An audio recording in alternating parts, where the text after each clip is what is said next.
இது மார்க்கம் அல்ல சகோதரர். இன்னும் தெளிவாக சொல்வதாக இருந்தால் வழிபாட்டுக்கு இல்லாத முக்கியத்துவம் இந்த மார்க்கத்திலே பண்பாட்டுக்கு.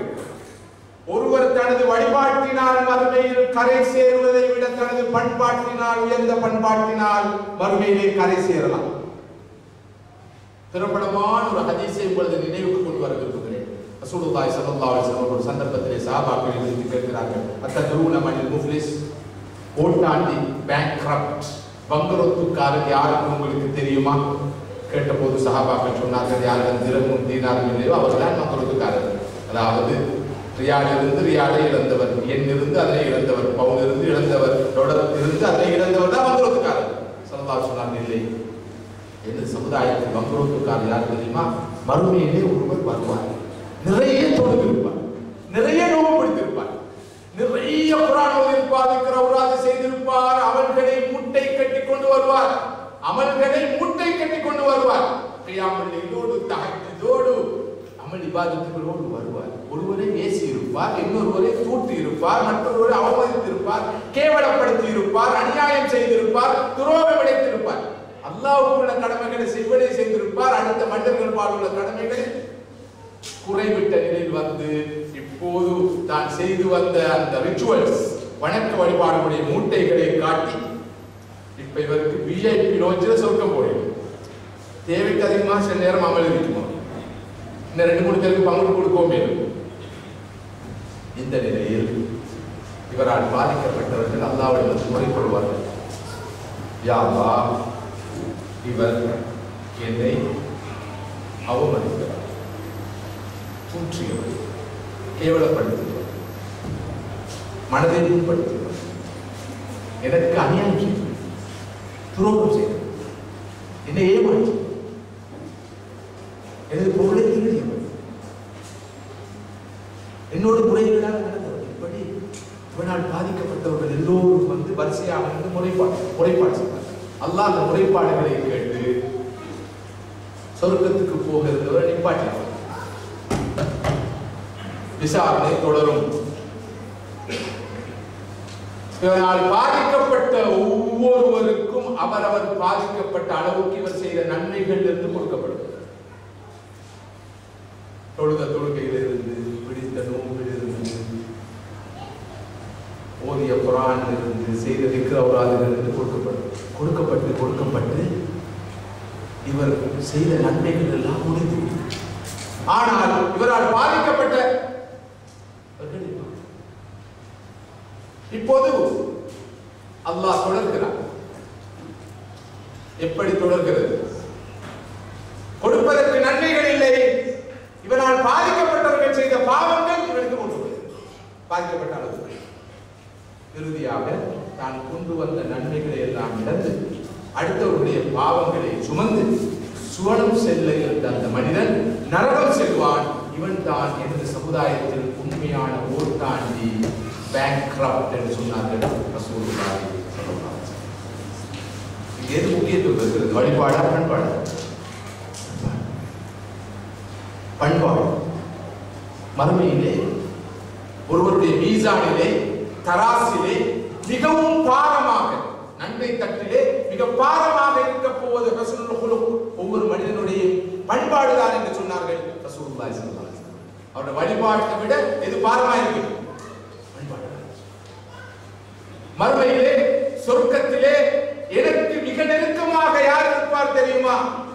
நபி அவர்கள் கேட்டார்கள், சொர்க்கத்தில் எனக்கு மிக நெருக்கமாக யார் இருப்பார்கள் தெரியுமா?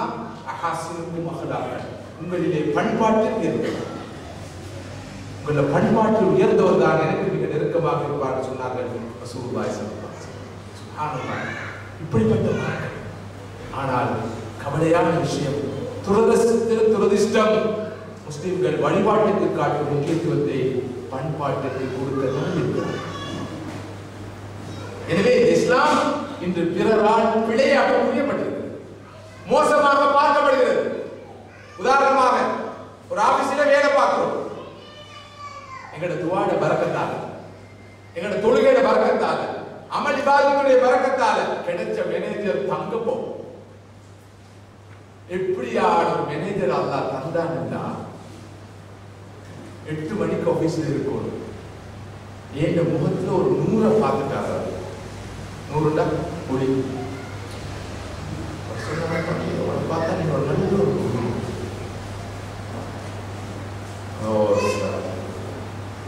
நீங்க ஒரு 9 மணிக்கு வந்தாலும் பிரச்சனை இல்லை. 4 மணிக்கு தான் போகணும். நீங்க விரும்பினா 3:30 மணிக்கு போங்க. மேனேஜர் இவருக்கு சொல்றாரு, இவர் இதை வந்து எப்படி அந்த நண்பர்கள் சொல்றாங்க, தொழுகையோட பரக்கத்தை பார்க்கணுமா, அமல் இபாதத்துல பரக்கத்தை பார்க்கணுமா, என் வாழ்க்கையில பாருங்க. என் மேனேஜரோட மனசை கல்வா அல்லாஹ் எப்படி மாற்றிக்கிறான்டா. 8 ஹவர் வேலை செய்யும், 6 ஹவர்ல என்ன அனுப்பிட்டு எந்த பிரச்சனையும் இல்லை. ஆனா சைனை மட்டும் சரியா அந்த உரிய நேரத்தை போடும். கல்புகளை மாற்றவன் நல்லா அவனை கேள்வி. ஆனா இவருக்கு விளங்குது இல்ல. 8 மணித்தியாக வேலை செய்யணும், 6 மணித்தியாகத்தில் இவர் வாராண்டா 1.5 மணித்தியாக இவருடைய உழைப்பு ஹராம். அதாவது பெற்ற வருமானம் ஹராம். அதை சாப்பிட்டா ஹராம் அவருடைய உடம்புல கலக்குது. அதை பிள்ளைகளுக்கு கொடுத்தா அவங்களோட உடம்புல கலக்குது. நபி அவர்கள் சொன்னார்கள், ஒருவர் பரட்டை தடையோடும் தூசுபடிந்த கால்களோடும் வந்து அல்லாஹ்விடம் தனது தேவைகளை யாரும் என்று கேட்கிறார். ஆனால் அவர் அணிந்திருக்கும் ஆடை ஹராம், உண்டிருக்கிற உணவு ஹராம், குடிக்கிற பானம் ஹராம், அவரது உடம்பிலே ஹராம் ஓடிக்கொண்டிருக்கிறது, ஹராத்தினால் போஷிக்கப்பட்டிருக்கிறார். அவருடைய துஆ எங்கே அங்கீகரிக்கப்பட போகிறது கேட்டார்கள் ரசூலுல்லாஹி ஸல்லல்லாஹு அலைஹி வஸல்லம். மதிப்புக்குரிய சகோதரர்களே சகோதரிகளே, பண்பாடுகள் நம்மிடம் வர வேண்டும். அதற்கூடாக மக்கள் இந்த இஸ்லாத்தின் மகிமையை உணர வேண்டும். வழிபாடுகளை பார்த்து அல்ல. வழிபாடுகள் முக்கியமானவை, கொச்சைப்படுத்தவில்லை நான். வழிபாடுகள் பண்பாடுகளுக்கு வழிவகுக்க வேண்டும். பண்பாடுகளை நமக்கு நினைவூட்ட வேண்டும். பண்பாடாக நடப்பதற்குரிய பக்குவத்தை அவை நமக்கு தர வேண்டும். ஒரு சந்தர்ப்பத்திலே ஸல்லல்லாஹு அலைஹி வஸல்லம் சொல்கிறார்கள், வல்லாஹி லா யுமின் வல்லாஹி லா யுமின் வல்லாஹி லா யுமின். அல்லாஹ் மீது சத்தியமாக, அல்லாஹ் மீது சத்தியமாக அவர் இறை விசுவாசி அல்ல, இறை விசுவாசி அல்ல, ஈமான் கொண்டவரே அல்ல. சஹாபாக்கள் எல்லோரும் நடுநடுங்கி விட்டார்கள். அவர்கள் ஈமானை இழந்தவர் என்று யாரை சொல்கிறார்கள்? அல்லாஹ் மீது சத்தியம் செய்து எவரை சொல்கிறார்கள்? சஹாபாக்கள் கேட்டபோது ஸல்லல்லாஹு சொன்னார்கள், அல்லது லா யமுஜாரு பவாயிரு. யாரால் அவருடைய அண்டை அயலவருக்கு தொந்தரவு, யாரால் அவருடைய அண்டை அயலவருக்கு தொல்லையோ அவர்தான் ஈமானை இழந்தவர், இறை விசுவாசத்தை இழந்தவர் என்று சொன்னார்கள் ஸல்லல்லாஹு அலைஹி வஸல்லம். ஒரு சந்தர்ப்பத்திலே ஒரு நபித்தோழர் ரசூலுல்லாஹி ஸல்லல்லாஹு அலைஹி வஸல்லம் வந்து, அல்லாஹ்வின் தூதரே, ஒரு பெண் இருக்கிறார், அந்த பெண் நிறைய தொழுகிறார், நிறைய நோன்பு நோக்கிறார், தான தர்மங்களும் செய்கிறார். ஒரே ஒரு பிரச்சனை, அந்த பெண்ணால் அக்கம் பக்கத்தில் உள்ளவர்களுக்கு பெரிய தலையணி தொல்லை, சும்மா இருக்க மாட்டார். இந்த பெண்ணுடைய நிலை அதிகம் தொழுகிற பெண், நோன்பு பிடிக்கிற பெண், தான தர்மம் செய்கிற பெண், ஆனால் அண்டை அயலவருக்கு அந்த பெண்ணால் பிரச்சனை. இவருடைய நிலை என்ன என்று கேட்ட போது நபி அவர்கள் சொன்னார்கள், ஹிய ஃபின்னார். அந்த பெண் நரகத்தில் தான் இருப்பார்.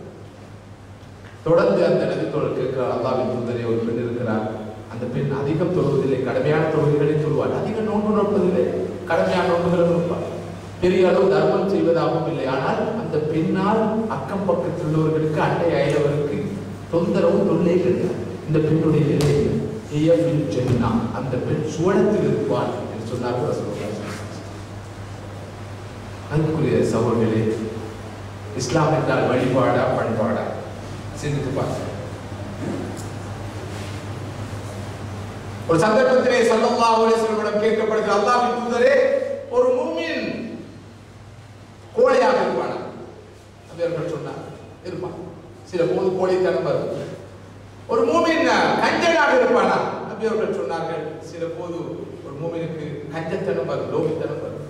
ஒரு மூமின் பொய் சொல்பவனாக இருப்பானா என்று கேட்டபோது நபி அவர்கள் சொன்னார்கள், நிச்சயமாக ஒரு இறை விசுவாசி பொய் சொல்பவனாக, பொய்யின் அடிப்படையில் செயல்படுவனாக இருக்கவே மாட்டான் என்று சொன்னார்கள்.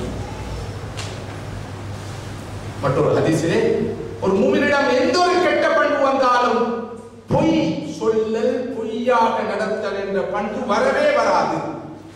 பொய் ஈமானுக்கு நேர் எதிரான பண்பு. நாம் சிந்தித்து பார்க்க வேண்டிய சந்தர்ப்பத்தில் எங்கள் அன்றாட வாழ்க்கையில எந்த சீரியஸும் இல்லாம எவ்வளவு பொய் சொல்லப்படுது.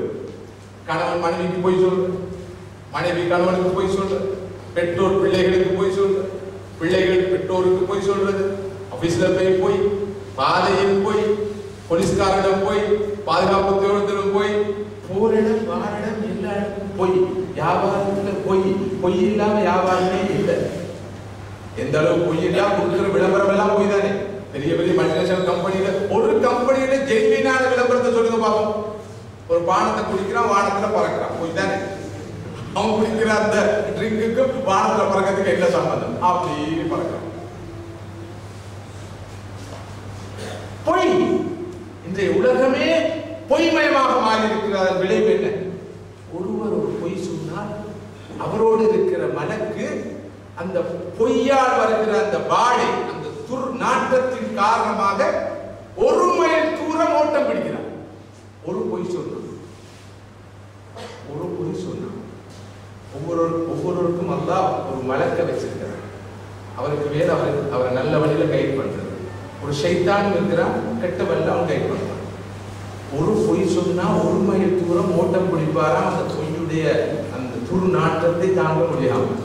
நான் கேட்கிறேன், யாரோடையாவது அவரோட மலக்கு இருப்பாரா?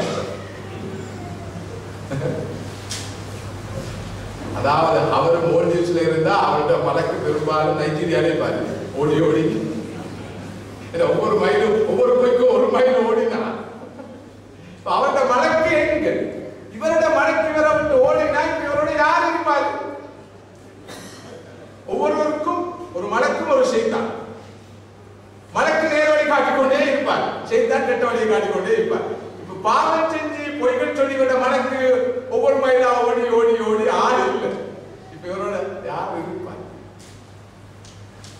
இவரோடு இருக்க வேண்டியவர் இருப்பார்ன்றதை விட இவர் அவராக மாறி அவர் இவராக மாறி ரெண்டு பேரையும் பிரித்து பார்க்க முடியாத அளவுக்கு இவர் மாறி. இந்த விளைவுதான் நான் பார்க்கிறோம். ரஹமத்துடைய வழக்குகள் எங்களை விட்டு போடாது. மறுமையுடைய அடையாளங்கள் ஒன்று பொய் பரவுவது, எடுத்ததுக்கெல்லாம் பொய் சொல்லுவது. நயவஞ்சகத்துடைய அடையாளம் பொய். நாங்க ஒரு பிரச்சனை தப்பதான் பெரும்பாலும் பொய் சொல்றது. ஸல்லல்லாஹு அலைஹி வஸல்லம் சொல்கிறார்கள், எல்லா சந்தர்ப்பங்களிலும் நீங்கள் உண்மையை கடைபிடியுங்கள்.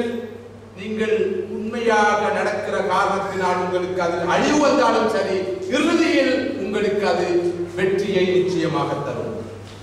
கசப்பாக இருந்தாலும் உண்மையை சொல்ல வேண்டும். இதுதான் ஈமான். இழப்புகள் வரும், நஷ்டம் வரும் உண்மையை பேசினார். ஆனால் அது தற்காலிகமாக.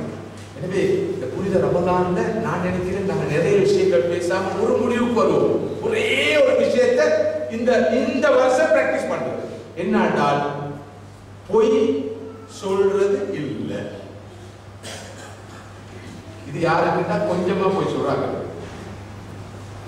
கூட பொய் சொல்றவங்களுக்கு இந்த வருஷம் நான் பொய் சொல்றதை மினிமைஸ் பண்ண முடியும். டெலிபோன் எடுத்த உடனே அஸ்ஸலாமு அலைக்கும் வந்துட்டீங்களா, பாத்ரூம்ல இப்ப ஓ இப்ப வந்து கொடுத்தாரு இந்த வந்து கொடுத்தீங்க. அஸ்ஸலாமு அலைக்கும். வலைக்கும் அஸ்ஸலாம் வரஹ்மத்துல்லாஹி வபரகாத்துஹு. வாட ரஹ்மத்து பரக்கத்து எல்லாம் இந்த துஆ கேட்டு சீதவி எத்தனை மணிக்கு வரையணும்? எத்தனை மணி? 10 மணி. 11 மணிக்கு வந்துடுமா? 10:30க்கு வந்துடு. சுவரா தெரியும் இவருக்கு 1:30க்கு தான் வந்து சேருது. சீதவி அந்த செக் மாறுமா? ஐயோ மாறிடும். எப்ப மாறும் போலும் நாளைக்கே மாறும். கேட்கிறவனுக்கு தெரியும் போய் சொல்றாங்க, சொல்றவனுக்கு தெரியும் போய் சொல்றேன், எல்லாருக்கும் தெரியும் எல்லாரும் போய் சொல்றது. எந்த பொருளும் இது விளைவு என்ன? முசீபத். உருட்டும் பெரட்டும் சரட்டையும் கையும், உருட்டும் பெரட்டும் சரட்டையும் கையும். இதுவும் பழைய எங்களோட ஒரு படம். இது விளைவு என்ன? முசீபத். அடைஞ்சது எதுவுமே இல்லை. அழிவுதான் அதிகம். எனவே நாம் ஒரு முடிவுக்கு குறைந்தபட்சம் வருவோம். ஈமானுக்கு எதிரான பண்பான பொய் என்ற இந்த பண்பை எந்த ஒரு நிலையிலும்